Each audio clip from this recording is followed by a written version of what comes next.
What can you expect from this man's daring adventure? Perhaps you are also an experienced carpenter and miner, in which case you can literally follow the example of Richard and decide to spend a third of your life in the beautiful solitude of nature.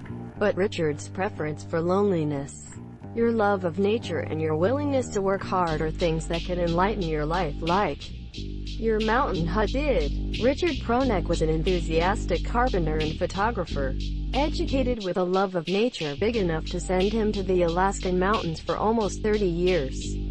Apart from the fact that Richard would have to be a master hunter, fisherman and carpenter to survive so many years in the harsh nature of Alaska, the question remains how he could stay alone for so long, on the shores of Jewish lakes, bears, caribou and birds. Richard has already taken most of his life.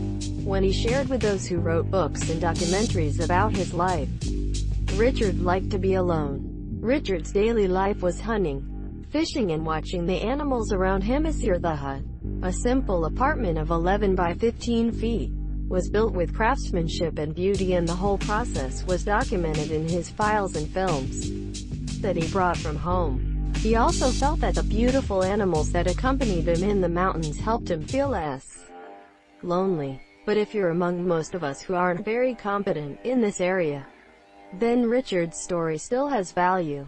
Besides writing, his passions are learning new things: music, theater, piano, guitar, and ukulele. But within 10 minutes of all this, listening to the birds and seeing the breeze through the trees can give you just the basics you need to get ahead. However, few people felt as isolated as Richard Pronek. The beginning of your time in the mountains was the construction of the cabin that would become your new home. It's good to be left to your own devices, to get lost in your own thoughts and discover who you really are in the depths of your being.